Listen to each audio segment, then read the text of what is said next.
She believed she was boarding a flight toward a life of infamy and royalty. Elena Vance had everything the world tells you to want: a millionaire husband, a designer wardrobe, and a life of effortless luxury in Arizona. But beneath the polished surface of her perfect marriage, a dangerous hunger was growing.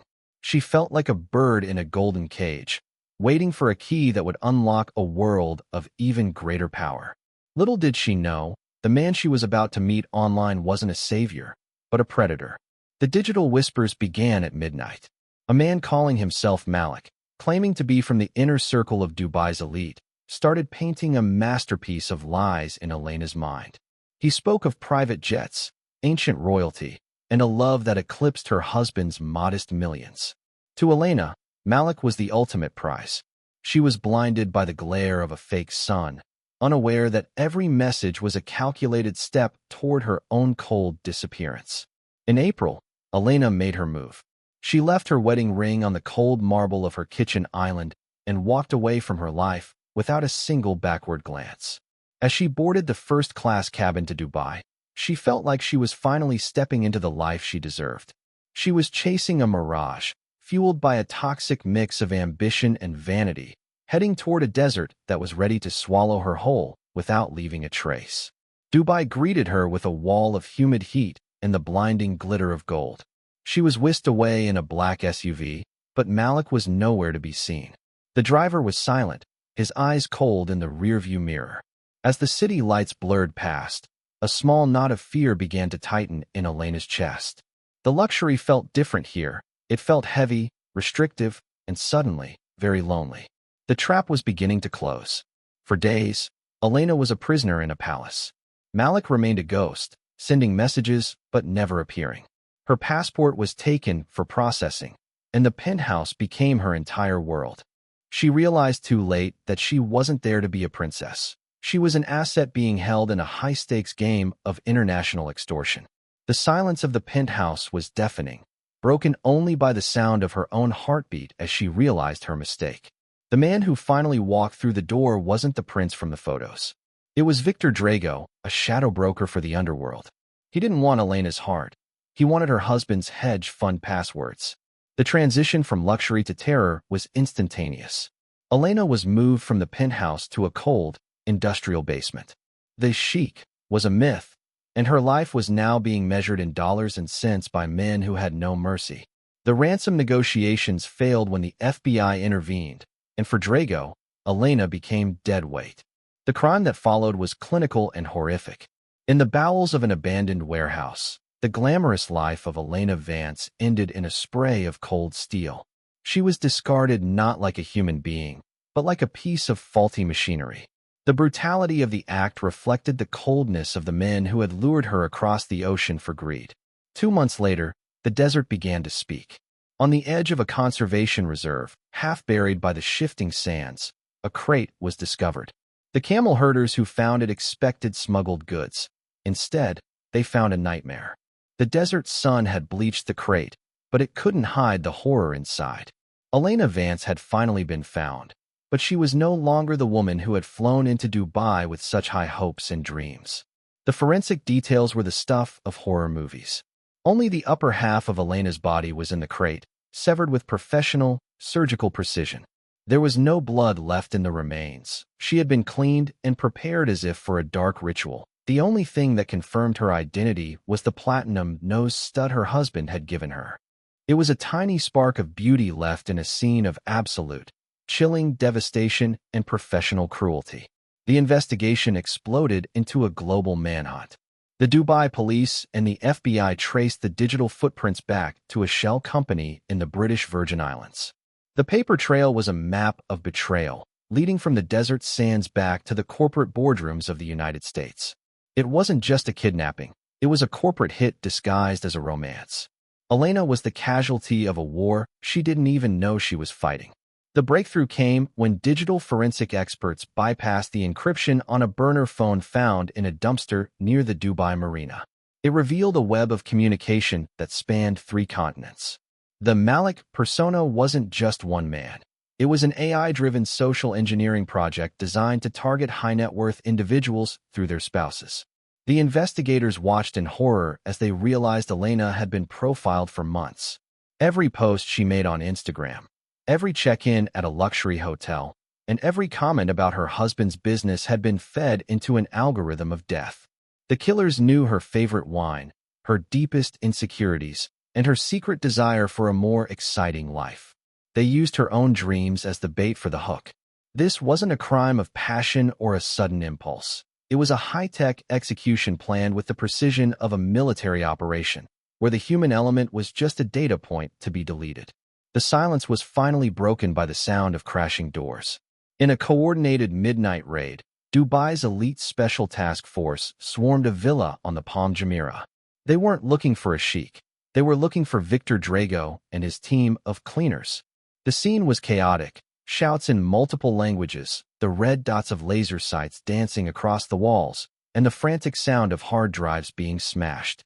Drago tried to escape through a basement tunnel, but he was tackled by officers who had been waiting in the shadows for weeks. As they pinned him to the floor, they found a collection of passports in his safe. Elena's was on top, her smiling face a haunting contrast to the man holding her captive. The raid uncovered the killing room, where Elena had spent her final moments, a sterile, soundproof chamber that looked more like a laboratory than a dungeon, proving the cold, calculated nature of the organization. The trial of Victor Drago became a landmark case in international crime. The prosecution laid out a timeline that chilled the jury to the bone. They showed how Drago had orchestrated the disposal of the body, using GPS coordinates to find a location in the desert where the wind patterns would keep the crate hidden for months. The most shocking revelation was a recorded phone call between Drago and a secret business rival of Elena Vance back in America. The rival had paid $5 million to neutralize Julian by destroying his family. Elena wasn't just a victim of a fake romance. She was a victim of a corporate sabotage plot. Drago's defense tried to claim he was just a middleman, but the evidence was overwhelming. He was sentenced to life in a maximum security facility, but the mystery of the missing half of Elena's body remained a dark cloud over the proceedings, a final secret he refused to give up. Back in Scottsdale, the man Elena left behind was a ghost of his former self. Elena Vance had spent millions trying to find her, only to discover that his own professional success had put a target on her back. He stood at an empty grave, as only half of his wife had been returned to him. The tragedy had stripped him of his ambition, his wealth, and his spirit. He sold his company and donated the proceeds to a foundation for missing persons, but no amount of money could fill the void left by the woman who had walked out of his life for a lie. He sat in his quiet house, surrounded by the luxury Elena had once loved, realizing that it was all just cold stone and empty space. The irony was bitter. Elena died for a wealth she already had, killed by people who used her greed as a weapon against the man who truly loved her. The story of Elena Vance is a modern-day fable about the illusions of the digital age. In a world where we are constantly shown the perfect lives of others, it is easy to forget that behind the filters and the gold, there are shadows that never see the light. Elena chased a mirage of a sheikh, a kingdom, and a life of infinite power, only to find that the desert doesn't give, it only takes. Her name is now a cautionary whisper in the luxury hotels of the Middle East, a reminder that the most dangerous traps are the ones we walk into willingly. As the wind erases the tracks of the investigators and the sand covers the spots where the crate once sat, the desert remains silent. It keeps its secrets well, reminding us that in the pursuit of more, we often lose everything we already are. The gold was fake, the love was a lie, but the tragedy was real. The investigation didn't stop with Drago's arrest. Inside his secret warehouse, police found a trophy room that suggested Elena wasn't the first, nor would she have been the last. Row after row of designer shoes, handbags, and jewelry from women who had vanished from high-end resorts across the globe. Each item was meticulously tagged with a date and a price. To this criminal syndicate, human lives were just another form of currency, to be traded, exploited, and eventually liquidated. The horror of the realization that Elena was part of a much larger cycle of violence sent shockwaves through the international community. It forced a massive crackdown on glamour trafficking, but for the families of the missing, it was a bittersweet victory. They finally had an answer, but it was an answer that would haunt their dreams forever. The designer heels in the evidence bag were a silent testimony to a life lived for appearances and ended in a nightmare. The psychological impact on the city was profound. For a place that prides itself on safety and luxury, the Elena Vance case was a stain that wouldn't wash away. It changed the way people looked at the strangers they met in VIP lounges and the investors who approached them with too-good-to-be-true offers. The city of gold had shown its teeth, and they were sharp. Even now, years later, when a beautiful woman is seen walking alone through a luxury mall, there is a lingering sense of unease. Is she another Elena? Is there a Malik waiting for her in the shadows of a digital app? The story has become an urban legend, a ghost story for the ultra-wealthy. It serves as a reminder that the higher you climb, the further there is to fall, and in a city built on dreams, the nightmares are often just as grand and just as permanent as the skyscrapers themselves. The physical evidence of the crime was almost too much for the lead investigators to bear. The forensic team had to reconstruct the final hours of Elena's life using the tools found at the scene. They discovered that the killers had used specialized medical-grade equipment to ensure the job was clean. This wasn't the work of street thugs. It was the work of professionals who viewed the human body as nothing more than a logistical problem. The surgical precision of the dismemberment was designed to fit her into the shipping crates used by Drago's legitimate export business.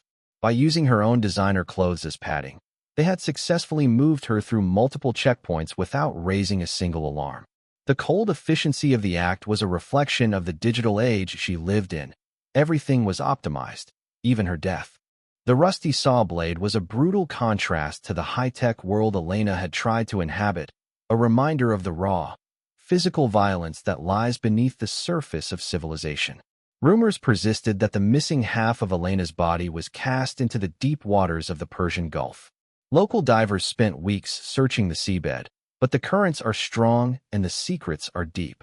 Some say it was a final act of cruelty by Drago to ensure she could never be fully whole again, a psychological blow to the husband who had dared to involve the police. Others believe it was a ritualistic disposal, a way to ensure that the evidence was scattered to the winds and the waves.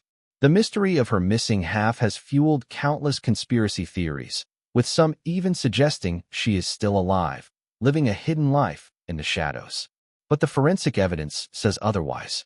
The half that was found was enough to tell the story of a woman who was torn between two worlds and ended up belonging to neither.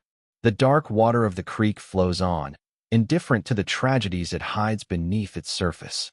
Greed is a mirror that distorts everything it reflects. For Elena, the mirror showed a queen where there was only a woman, and a kingdom where there was only a trap. She looked into the digital world and saw a version of herself that didn't exist, and she died trying to make that image real. The crack in the mirror is the reality of the Vance case: a broken family, a broken heart, and a broken body. It serves as a stark warning to anyone who thinks that money is a substitute for safety or that fame is a shield against evil. The luxury hotel rooms of the world are full of mirrors, but very few people have the courage to look at what is standing right behind them. Elena's reflection has faded, but the distortion she left behind remains, a haunting reminder of the price of vanity and the lethal cost of a life built on a mirage. In the aftermath, the digital world tried to erase Elena Vance. Her accounts were scrubbed, the Malik profiles vanished, and the thousands of comments were deleted. But the internet never truly forgets. Deep in the archives of the dark web, the data of her demise still exists, a blueprint for future predators to study. The case forced social media giants to change their privacy algorithms, but the fundamental flaw remains: our desire to be seen. Elena wanted the world to watch her rise, and instead, they watched her disappear. The account deleted icons are like digital tombstones, marking the place where a human being was replaced by a persona, and that persona was hunted down by someone who knew exactly how to play the game. The sunset in her last photo wasn't just the end of a day. It was the end of an era of innocence for everyone who followed her story. Victor Drago's world is now 3 steps long and 2 steps wide. The man who moved between the shadows of international cities is now confined to a concrete box. He doesn't have a phone, he doesn't have a persona, and he doesn't have an audience. He is a forgotten man in a system that has no use for his skills. But justice is a cold comfort to the Vance family. While Drago sits in his cell, the damage he did continues to ripple through the world. Every time a young woman is approached online by a wealthy stranger, the shadow of Elena Vance falls across the screen. The prison door closing is a finality for the criminal, but for the victims, the door to the past is always slightly ajar, letting in the cold wind of memory and the what-ifs that never go away. The long, dark corridor is all that remains of the path Elena chose to follow. The trail has gone cold. The dust has settled. The case of the 27-year-old wife who left her husband for a sheikh is officially closed, but the questions linger like the heat of the desert afternoon. Why was she so willing to believe? Why was he so willing to kill? The answers aren't found in police reports or court transcripts. They are found in the human heart and its infinite capacity for both love and deception. The car driving away represents the world moving on, leaving the tragedy behind as just another headline in a sea of information. But for those who were there, the dust never truly settles.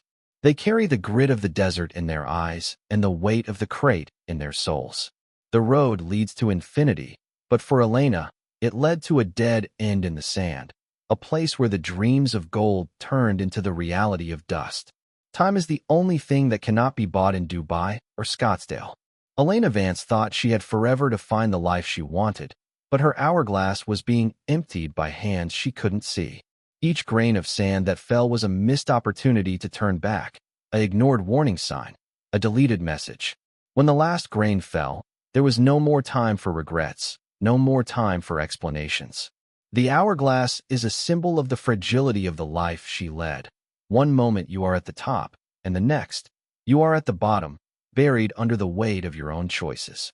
The sand in the desert is the same sand in the glass. It measures our lives, and, eventually, it covers our graves. Elena ran out of time in the most brutal way possible, leaving us to wonder how we are spending our own grains of sand. In the end, Elena Vance remains a mystery, even to those who knew her best. Was she a victim of her own greed, or a victim of a world that taught her that her only value was her beauty? The answer is likely somewhere in the middle, in that thin line between the shadow and the light. Her story is a reflection of our own obsession with the more money, more status, more excitement. We look at her and see a stranger, but we are all chasing our own version of the Sheikh, our own mirage in the desert. As her image fades to black, the lesson remains. Be careful what you dream of, for the desert is always listening, and it has a way of making sure you get exactly what you asked for, even if it's not what you expected. Justice was done, but the cost was a life, half lived and half found, in the heart of the golden trap.